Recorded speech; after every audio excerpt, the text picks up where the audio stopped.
Hamilton. This is a filmed version of the insanely popular stage show that came out several years ago. I remember when I first heard about this, I was a sophomore in college, and I kept seeing this everywhere. Hamilton, Lin-Manuel Miranda, he's a genius. He was on every talk show, and I said, okay, fine.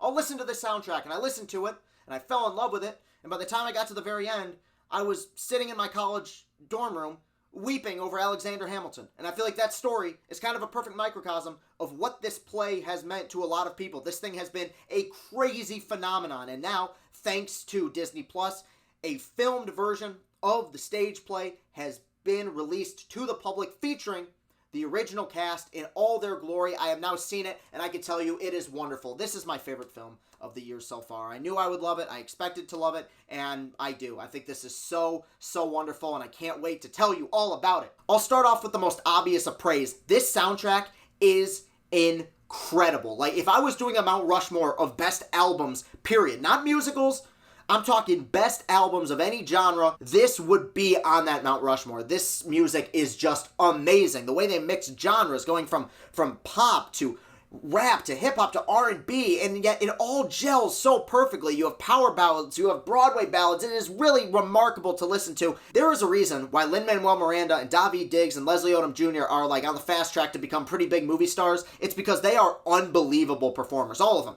Not just incredible stage performers, not just incredible singers, incredible actors, and you really get a great glimpse of that watching this show, and having it filmed the way it is. You know, you get close-ups of these guys' face, you see all the nuances, all the subtleties. Everyone across the board is wonderful. Everyone seems to have a moment that stands out. Like, there were a few moments. I remember when I listened to the soundtrack back 4 years ago, I remember thinking, you know, the King George stuff, it's okay, it's fine.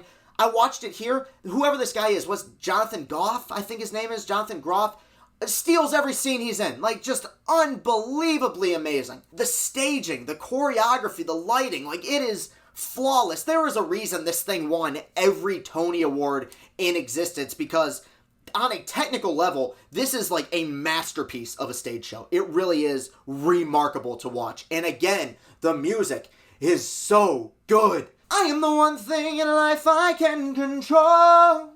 I am a boy, I am an original.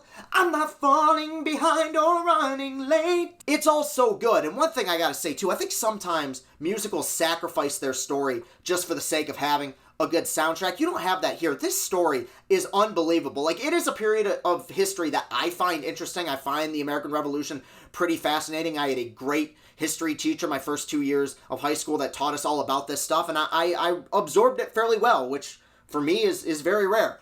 But it just takes this period of time and just injects it in the arm with this massive shot of adrenaline. You get so into this story, a story that to me is already incredibly interesting, and you add this added layer of energy and enthusiasm, and you fall in love with it pretty early on. Now, I'm going to end up giving 2 ratings for this thing. I'm going to rate it as a stage show, and I am going to rate it as a movie. And as a movie, I do have a few minor complaints, mainly one. The first act, and all big-time stage shows have 2 acts. The first act is beat for beat, moment for moment, song for song, line by freaking line, flawless. It moves at this unbelievable pace. But because that first act is so good, you get to the second act, and it's very good.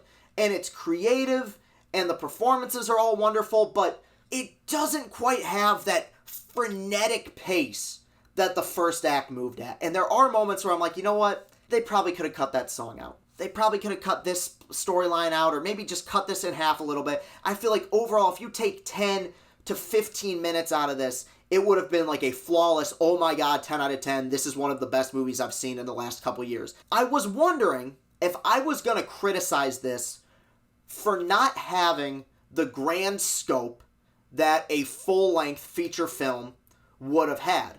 I'm not going to do that, and I'll tell you why. Because when you adapt a stage show into a musical, you know what you have? You have a lot of meddling. You have a lot of studio interference, people digging their fingers into the pot, these little weasels who try to water down and dilute a product. And you know what you end up with? You end up with cats. You end up with a product that maybe at its best was silly but kind of innocent, and you make it an ugly, what the F adaptation that is legitimately, like I said a couple reviews ago when I talked about Artemis Fowl, maybe the worst movie I've ever seen relative to its budget. I think there was something so pure about the fact that they took all these actors who worked their butts off to make this the phenomenon that it was, and you put them, no pun intended, center stage and allow them to showcase their talents. I give Disney a ton of credit for doing that instead of just making a full feature film adaptation with different actors. I think that is a really wonderful thing that they did. I point out sometimes that movies have dumb premises, and a lot of movies do. A lot of movies have really insane storylines,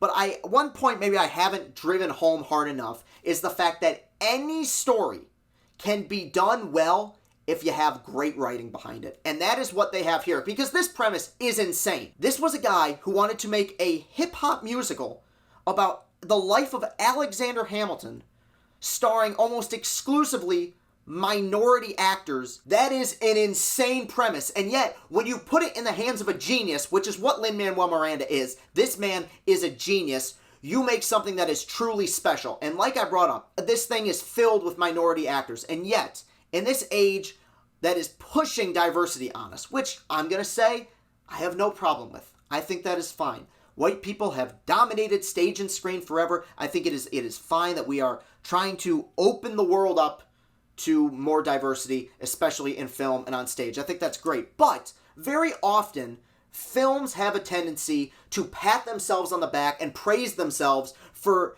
how much diversity they have. Oh, aren't we so great? Oh, we put minority actors in the lead role. Aren't we wonderful? Here, you have almost exclusively minority actors, and yet you never feel that. You never feel like they think they're so wonderful for doing that. It is just the way they told the story. I am all for diversity in film and on stage, but don't make it self-serving. And this is the opposite of self-serving, and that is a massive, massive compliment. Every other film should take notes about how you push diversity from Hamilton. Like I said, I was going to give 2 ratings, and I will say, as a stage play, this is a 10.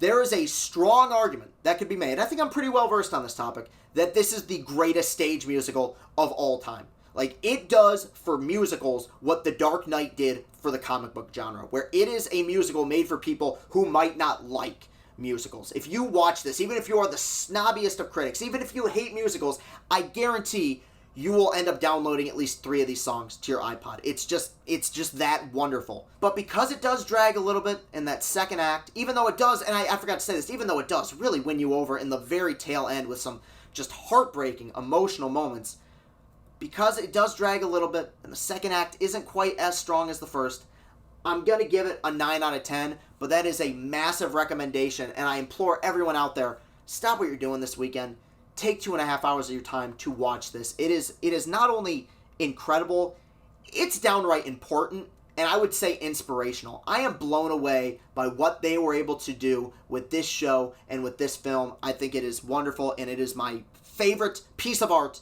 that I have viewed so far in 2020. I think it's just wonderful. You can follow me on Twitter at Castellani2014. The link to my Twitter is in the description for this video. Click that like button, pound that subscribe button, comment, let me know what you thought of this. Let's get those numbers up, and spread the word. Thank you very much for watching. Have a great rest of your day. Peace and happiness.